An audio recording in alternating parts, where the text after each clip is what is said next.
Hi, this is RGK. Once again, I will bring you back to the world of local multiplayer games. This time, none of them can be played online or as bots, but quite a few of them can be obtained for free. And some of these are very good. So let's start with Tunge Kugel. It follows the same principle as Tron, meaning that everyone is some sort of vehicle and you leave a trail behind you. If you collide with your own trail or with someone else's trail, you die. What's new here is you can be allowed to jump, so you can sometimes avoid complete destruction, but the number of jumps is usually limited, so you must really be careful.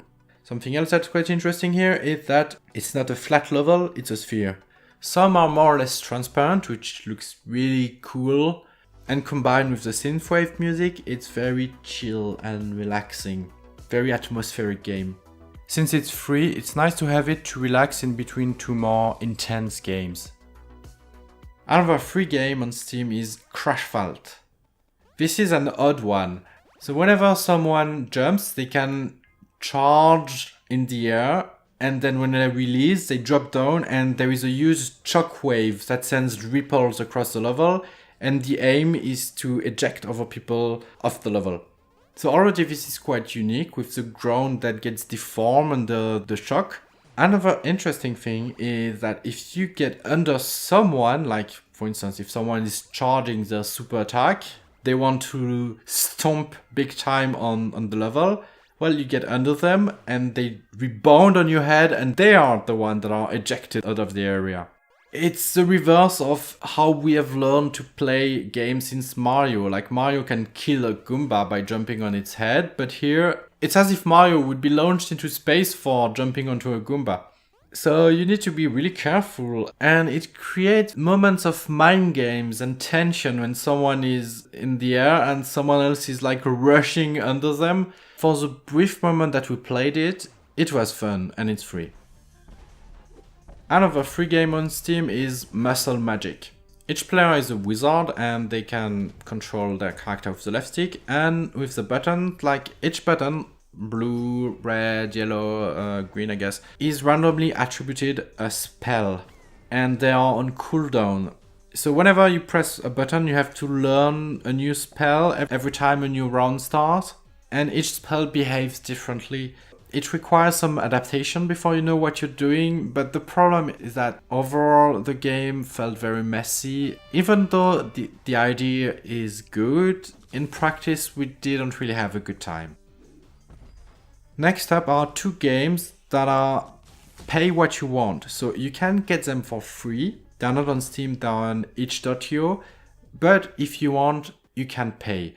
I would suggest that at first you download them for free, and then if you like them, you reward the developers by paying them, but it's up to you. Interestingly, both of these games are also one-on-one duels.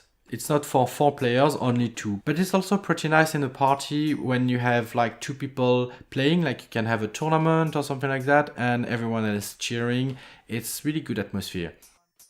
So the first one I will talk about is Foiled.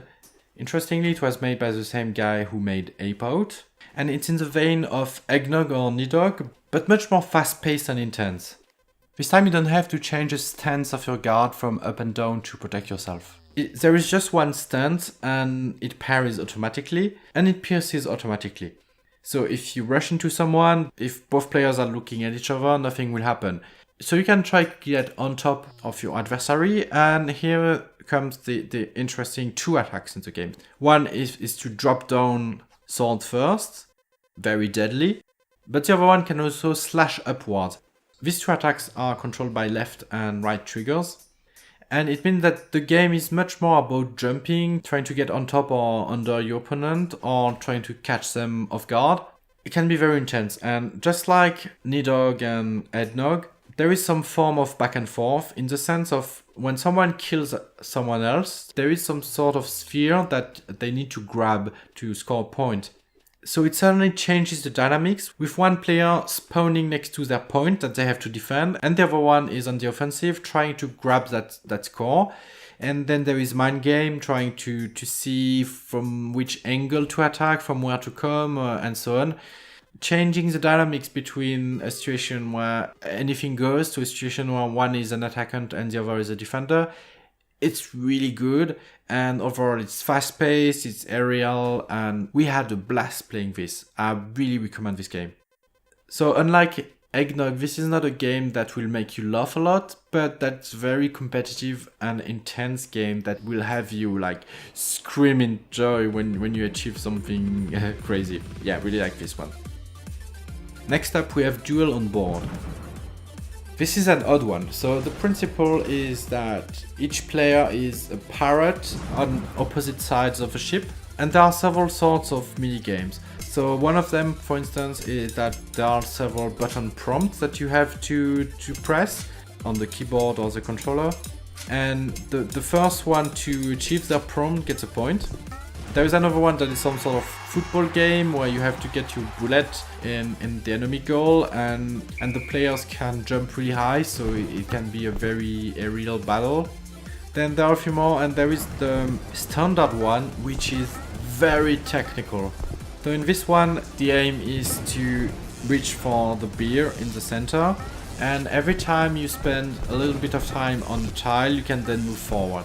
So when you move forward, you can dodge a bullet, but you can also dodge a bullet by jumping or by using your shield to reflect it.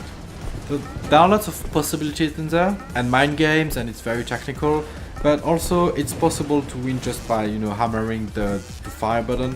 Because sometimes I was against my opponent trying to do something cool, like trying to dodge or jump or reflect, and he was just gunning me down. I was overwhelmed.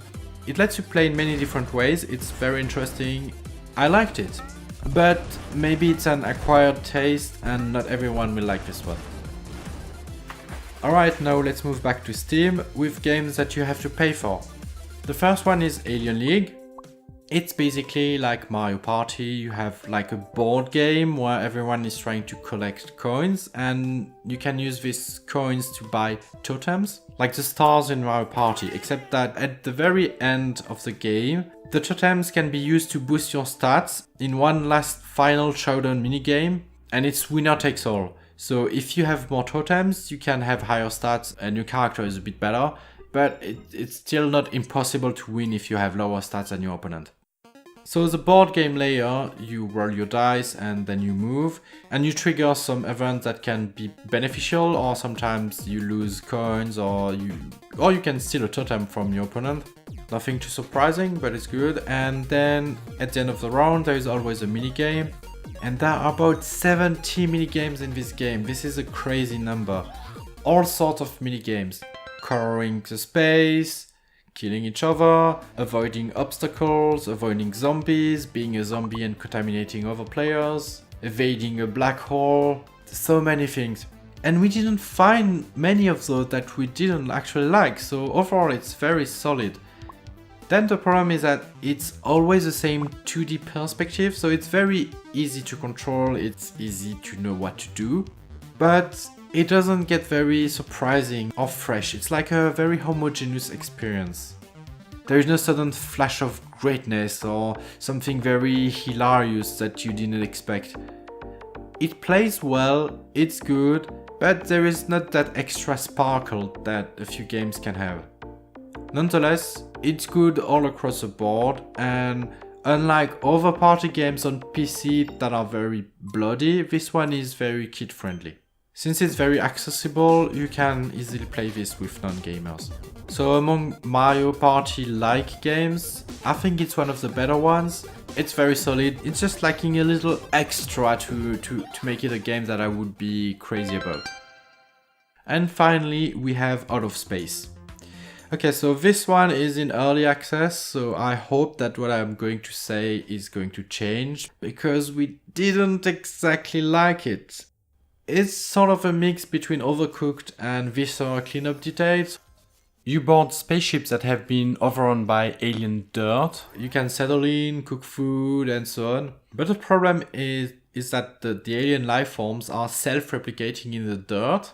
So if you just leave it be, you leave the rest of the ship without cleaning it, and quickly you're overrun by aliens everywhere, and they even sometimes infiltrate through the doors, and then players get contaminated and they can get cocooned.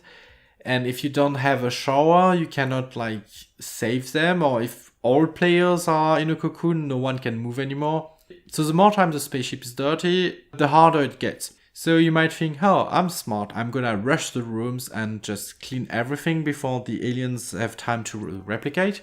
But the problem is that there is a survival aspect to the game. Your character needs to eat and sleep.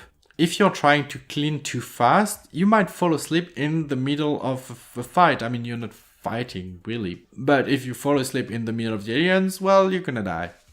It's sort of like a roguelite. Every time the ship is randomly generated, you die, you start over, it's a new ship, and you quickly get overrun, you die, you start over, and so on and so on. And the graphics are cute, and you want to think that this is very accessible, but it's definitely not. It's not a very good party game with casual players. It's just very frustrating, it's not fun. So as a party game, Out of Space really fails. So then after that I tried to play it alone, which should be harder, but I was very methodical and I was very careful about keeping myself fed and sleeping and doing one room at a time. It was very satisfying actually to conquer a spaceship room by room, very difficult, and having to upgrade my base. But then once I was fully upgraded, it became very easy. So it's a weird problem to have. The game is too hard at the start and then it gets easier towards the end, which should be the opposite, right? Because later on you can cook better pies, so you don't need to eat every single second almost. And you can store those pies in the fridge and you can deploy a bed to recover faster. It's just that this survival aspect of the game, especially when you're just at the entrance of a new spaceship, is just too much. It's not well balanced. So for now, I really can't recommend this game, but who knows, maybe later if they change it, because the concept behind it is interesting, the graphics are cute, so there is something in there. I had pleasure conquering every room. Just not a good party game so far. Alright, that's it. So as a summary, the ones I recommend are Tunge Kugel for nice, relaxing time, playing some sort of Tron, beautiful places with nice music. It's free and it's nice. Crashfield is not something that we want to spend a lot of time in, nor that we'll go back too often. For the short experience of blasting each other into space and the shockwaves rippling everywhere, it was interesting. So it's free, just get it at least for one session. Foiled, really great. Totally recommend this one. I don't know what it is about sword fighting games, but Eggnog, Nidog, Foiled now, all are must-have in their own way. This one is more competitive than Loves, but still loved it. Duel on Board is very tricky. It's super demanding and exhausting to play it, but the different kinds of games are fun, and if you try them all, you're likely to find something that you like. I enjoyed it. Alien League is a solid Mario Party-like. It's homogeneously good. As I said before, it's lacking an extra sparkle factor, but if you launch it, you're in for an enjoyable evening, especially with casual gamers.